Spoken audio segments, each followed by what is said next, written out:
We haven't been told the entire story about Brexit. In anticipation of Brexit Day, the narrative related to the loss of access to European markets for UK investment firms got attention the most. Only after Brexit occurred, we start hearing about the closure of the UK retail fund market to European retail investment funds. In this video, we have packed the latest regulatory intelligence on the overseas fund regime, which is a new regime introduced in the UK and applicable very soon, which will govern the authorization for marketing of European retail investment funds in the UK. The UK has always been a global financial center. Accordingly, it had already a mechanism to authorize overseas, as they are called, retail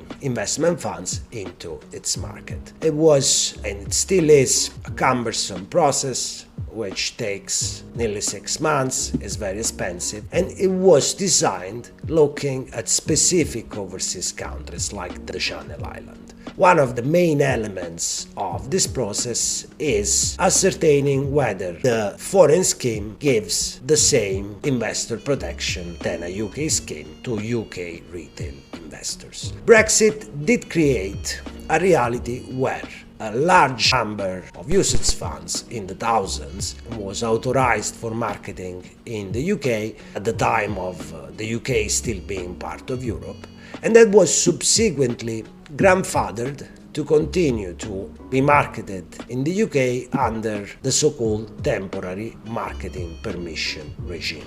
Converting European authorization to market of this vast amount of funds into a UK permission was a very cumbersome and very labor-intensive exercise on the basis of the existing avenue, and so the UK authorities decided, for technical reasons, to ensure a smooth transition with a new regime, the so-called overseas fund regime. There is another reason behind the introduction of this regime, which is more political in nature, if you like. With the overseas fund regime, UK authorities introduced their own equivalence assessment. So we don't have only now equivalence from Europe, but we also have equivalence from the UK. And the fact that there is an equivalence assessment in the UK will help for sure in the negotiations that are still ongoing for what concerns broader topics related to Brexit with the European authorities. If you want to know more about the features of the European equivalence, we have linked an article in the description of this video. What do European managers of UCITS have to look at in this new process, part of the overseas fund regime? In first instance, the issue of financial promotions. A financial promotion in the UK is, by and large, a very broad category of communications related to financial services or products, which will cover any type of marketing communication that is issued in the course of a business and has the ability to have an effect in the UK. Especially at the time of the grandfathering for UCITS under the temporary marketing permission regime, there was no need to have the marketing communication or financial promotion authorized, because under the fiction, the UCITS were considered as an authorized person. Under the overseas fund regime, this is no longer the case. So UCITS managers will have to look at sourcing third parties who could approve their financial promotion. On this point, we of course have already our solutions in place, but in reality we also have to consider that in the UK, authorized firms can issue and approve their own financial promotions, or they can approve them for third parties, because if you are not an authorized firm, you need third party authorized firm to approve your financial promotion.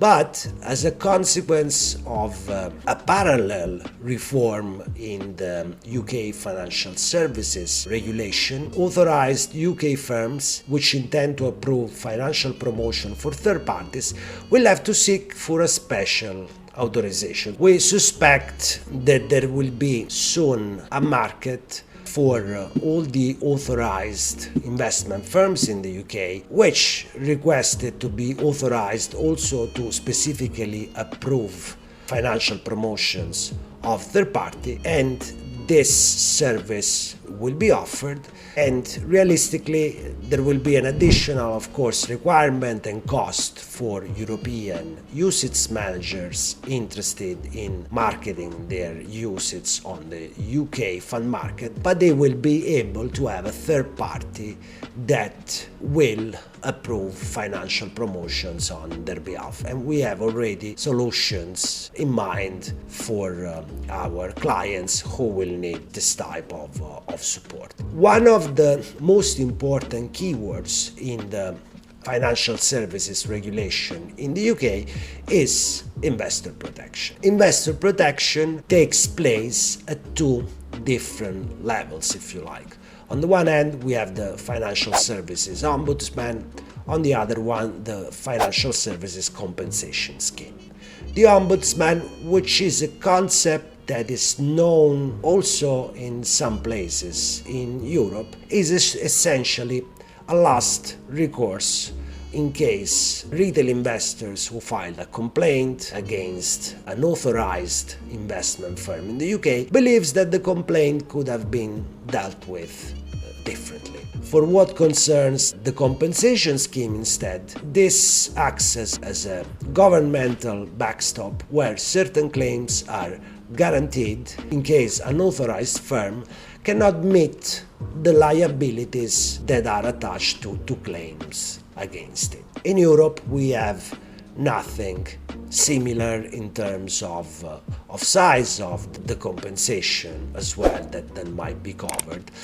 And if we look at the existing regime for authorizing foreign schemes in the UK, we have to consider that when a foreign scheme is assessed through this old avenue, the compensation plays a pivotal role, and if there is no compensation, the conclusion is that overseas scheme cannot offer the equivalent protection to investors compared to a UK scheme, and in essence that means that the fund cannot be approved for marketing in the UK. Under the overseas fund regime, UK authorities have compromised on the requirement of the ombudsman and the compensation. This is because, for what concerns at least the ombudsman, there are alternative solutions like the alternative dispute resolution mechanisms in place in Europe, even though not even in Luxembourg, that is the domicile with the best standard in terms of the requirements for fund operation, we don't have a similar type of compensation scheme. The shift is then on disclosure, because as part of the UK overseas fund regime, starting with the financial promotion and then in the fund documentation, UCITS managers will have to make clear that their UCITS are outside of the ombudsman and the compensation scheme, and they will also have to explain, and this is in the fund documents, what are the alternatives, if there are any, for UK retail investors that are not happy with that investments and want to make a complaint, or if they have any possibility to have any claims against the fund itself or its management. Lastly, even at the time of the UK being part to Europe and European UCITS being able to passport their marketing authorization into the UK, it was always required to offer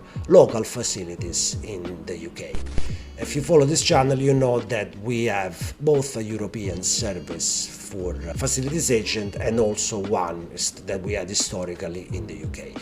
This requirement will stay under the overseas fund regime, but there will be a slight difference compared to Europe. You might know already that in Europe you have the ability now to have facilities, local facilities that are digitalized, which means that they come through and they are offered through a website. In the UK, for the time being, there will be a requirement to offer the facilities physically and to still name an address in the UK in the offering documentation of the UCITS to be authorized for marketing. This is because UK authorities feel that at this stage not all investors have expressed their preference to liaise in an electronic manner with the UCITS they invest in. As the situation evolves and the majority of investors express this preference for electronic communication, the requirement for a physical presence in the UK for the local facilities will be removed as well. We had the rules on the overseas fund regime already in early 2022. We have now a consultation of the UK authorities, which is looking at the details of and the mechanism of the authorization process. What is that we miss for the overseas fund regime to be applicable? In practice, we are missing the equivalence determination from the UK on the European Union or European Economic Area and the UCITS as a product. Even though we are further advanced for what concerns all the details of the regime, we are still missing this piece, and the fact that there has been recently a consultation bodes well in a way and seems to suggest that there will be equivalence, but once again, this is an highly political or politicized decision to be taken by the UK authority. If you made it up to this point in the video, I wanted to thank you, and I wanted to remind you to subscribe to our channel, the European Fund Business, and hit like to this video. Your engagement is helping us a lot to grow the channel. There is more to come on Brexit and European fund distribution. Thank you for watching. Stay tuned.